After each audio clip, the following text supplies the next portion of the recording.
We are in a totally normal Terraria world. There's nothing new here. But it looks like we can't explore the surface right now for some reason.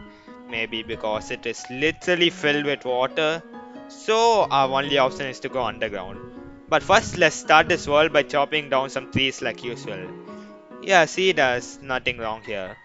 Well, okay, but on a serious note, welcome to my liquefied Terraria world, where as you can see, the entire world is flooded.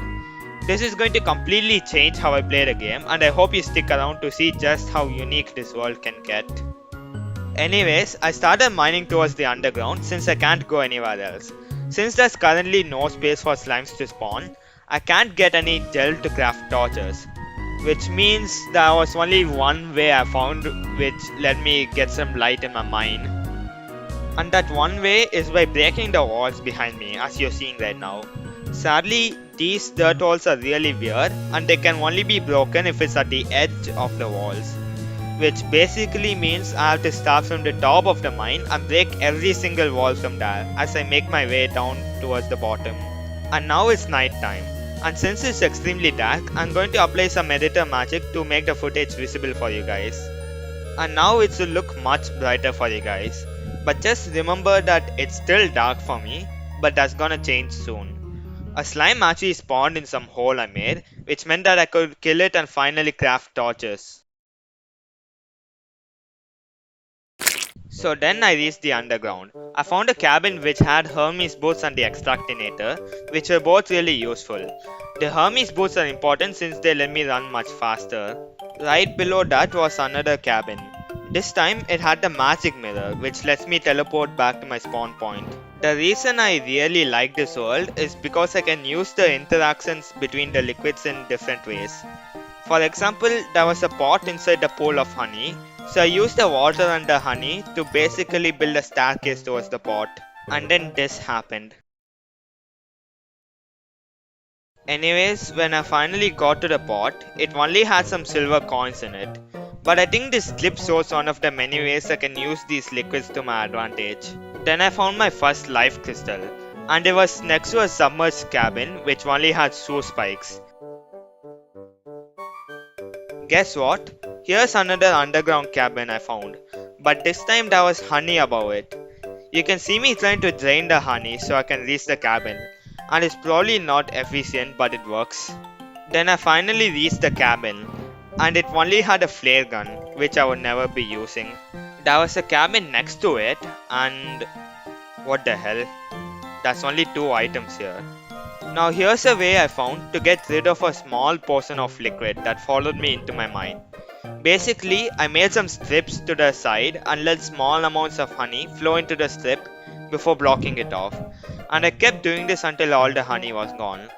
To be fair, I could have just left the honey alone, but for some reason I didn't think of that.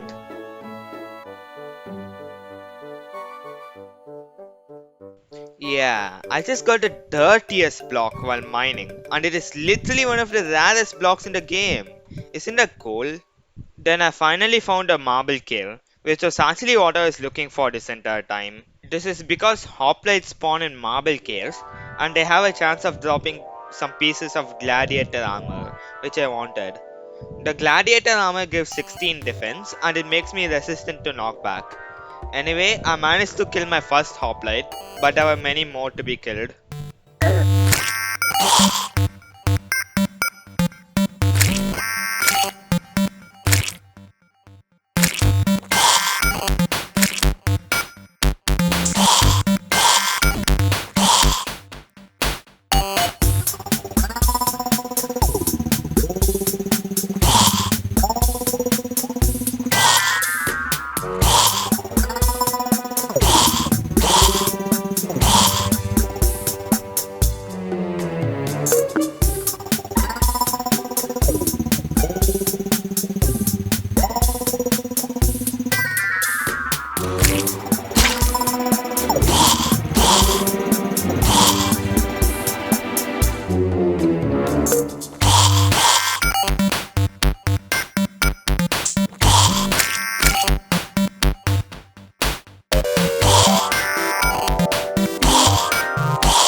Now that I finally have full gladiator armor, I went searching for some life crystals. Getting this specific crystal felt like some scenes from Mission Impossible, even though I've never watched it.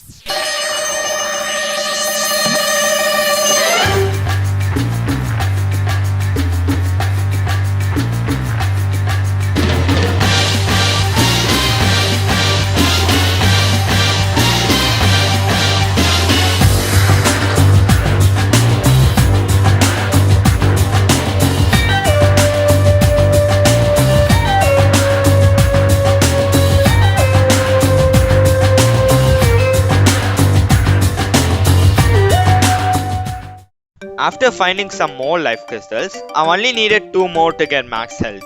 Luckily, I found this cave which had 3 life crystals, so I could get max health and use the extra crystal to make a hard lantern, which boosts my health regeneration. After that, something unexpected happened.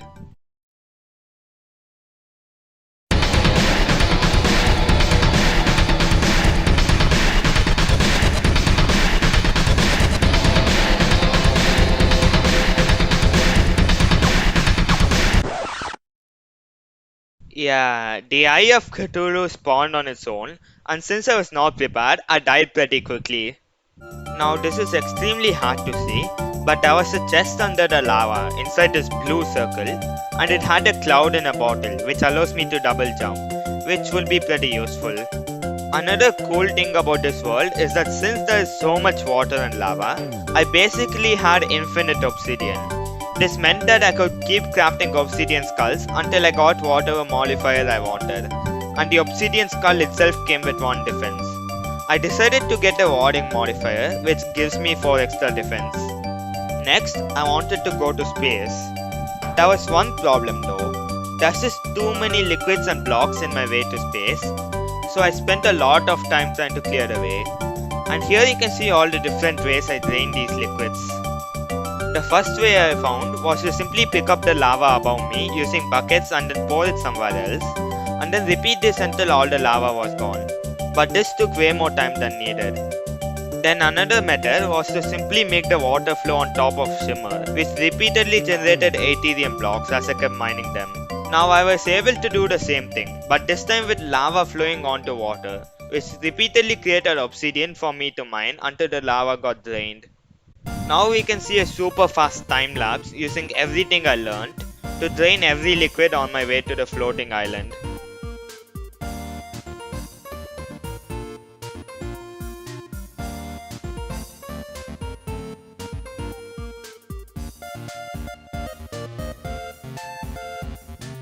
And then I finally reached the floating island, and there was a chest which contained a shiny red balloon. This let me jump much higher, and combined with my cloud in a bottle, it was going to help a lot. Then, after draining all the lava on top, I finally reached space, and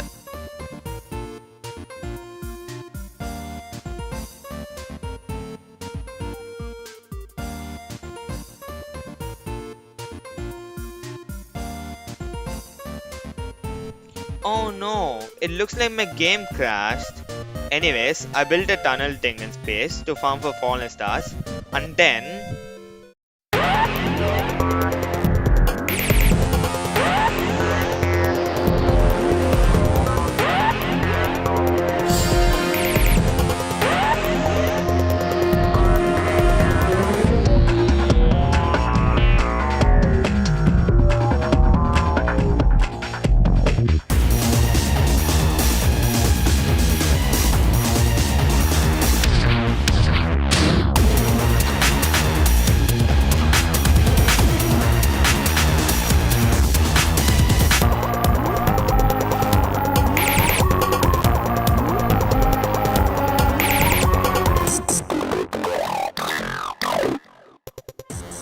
and that's how I very easily beat the Eye of Cthulhu.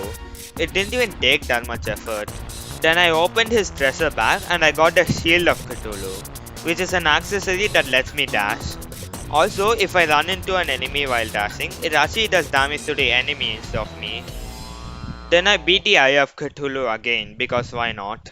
Then I found a corruption chasm, and I broke the first shadow orb so that there would be a chance of a goblin army spawning, And soon after that, a goblin army actually spawned. I think that's the wrong event. Let's try that again. Soon after that, a goblin army actually spawned. Yeah, okay, that's much better. If I beat the goblin army, then I could find the goblin tinkerer underground.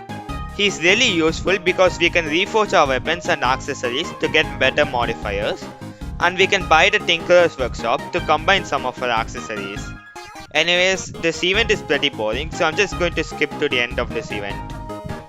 And that's how I beat the goblin army. And I was doing a blood moon as well. Then I went underground to search for the goblin tinkerer. I used the hunter potion which highlights all enemies in red, but some of the friendly NPCs in green, which would be useful in finding him. But of course when the hunter potion expires, I find the goblin tinkerer. Well, I'm not complaining anyway. So then I went to buy the... Oh. Well, after getting some money, I bought the rocket boots and the tinkerer's workshop. Then I crafted spectre boots and the cloud in a balloon. Both of these basically free up some accessory slots for me to use. Then I started working on an arena for the Eater of Worlds. The already existing corruption biome had too many liquids and blocks that I should have cleared out, but I decided not to bother with that and make a corruption biome in space to fight the Eater there. Building this arena was one of the most painful moments of my life, as you can see here, because there's just too many harpies.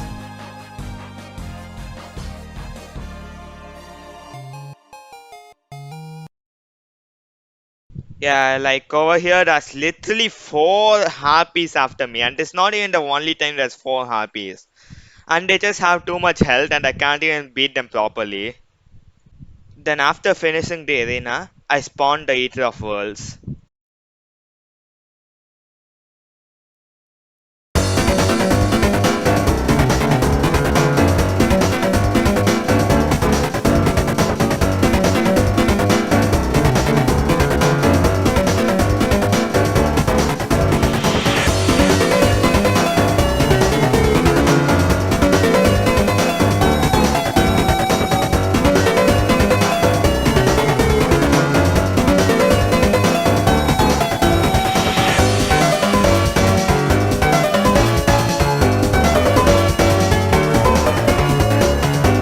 And just like that, the Eater of Worlds is dead. So I picked up his treasure bag and I picked up all the hearts and stuff to clean up the arena. And then I spawned him again. And then I killed him again.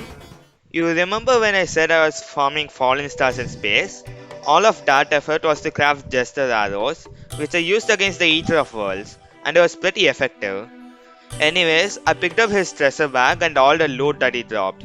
Then I went back to my base. Here, I crafted a war axe of the night, which I could have actually crafted before fighting the Eater of Worlds, but still. Then I crafted a nightmare pickaxe, which would be necessary to mine hellstone later.